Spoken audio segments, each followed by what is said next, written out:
ក្លឹមសារព័ត៌មានដំបូងប្រិមិត្តទីមត្រីអាយដាមអ៊ីម៉ូលីទេសរមត្រីនិងជាប្រធានអាជ្ញាធរជាតិប្រយុទ្ធនឹងជំងឺអេដបានធ្វើបឋកថាបាទស្ដីពីការឆ្លើយតបទៅនឹងមេរោគអេដនិងជំងឺអេដនៅកម្ពុជាជូនដល់ថ្នាក់ដឹកនាំសាស្ត្រាចារ្យនិស្សិត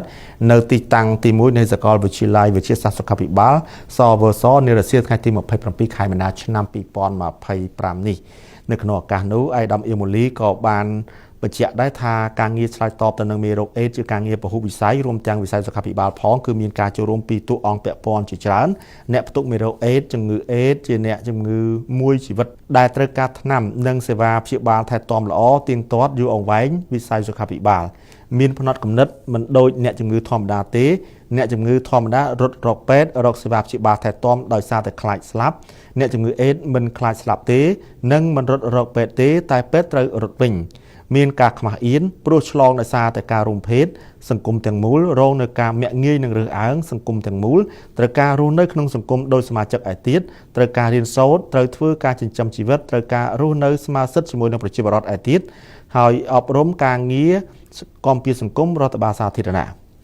ឯកឧត្តមធិរដ្ឋមន្ត្រីបានបន្ថែមថាការបង្ការការឆ្លងមេរោគអេដត្រូវការបញ្ជ្រាបការយល់ដឹងអំពីមេរោគអេដនិងវិធីបង្ការការពារកុំឲ្យឆ្លងមេរោគអេដនៅក្នុងចំណោមប្រជាជនកន្លឹះមាននារីបម្រើសេវាកម្មសេវាកំសាន្តក្រុមរួមភេទជាមួយនឹងបរិសុទ្ធអ្នកបដូរភេទអ្នកចាក់គ្រឿងញៀននិងអ្នកប្រើគ្រឿងញៀនជាដើមបានថារដ្ឋបាលមូលដ្ឋានសុខាភិបាលនគរបាលអប់រំទេសចរការងារយុទ្ធធម៌ព្រមទាំងអង្គការក្រៅរដ្ឋាភិបាលពាក់ព័ន្ធហើយលើកទឹកចិត្តអ្នកដែលសង្ស័យថាផ្ទុកមេរោគអេដឲ្យមកធ្វើតេស្តឲ្យចេះប្រើសារអនាម័យចេះប្រើ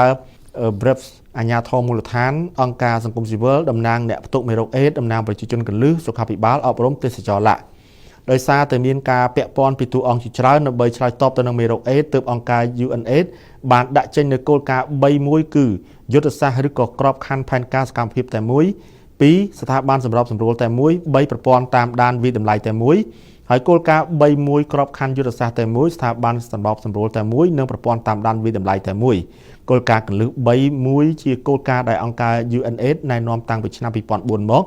ដើម្បីជួយឲ្យការរៀបចំនិងការអនុវត្តនៅកម្មវិធីឆ្លើយតបទៅនឹងជំងឺអេដជាពហុវិស័យនៅថ្នាក់ជាតិអាចប្រព្រឹត្តទៅប្រកបដោយប្រសិទ្ធភាពខ្ពស់គោលការណ៍រួមគឺបទពិសោធន៍ក្នុងការប្រយុទ្ធជំងឺអេដនៅកម្ពុជាក្នុងពេលកន្លងមកឃើញថា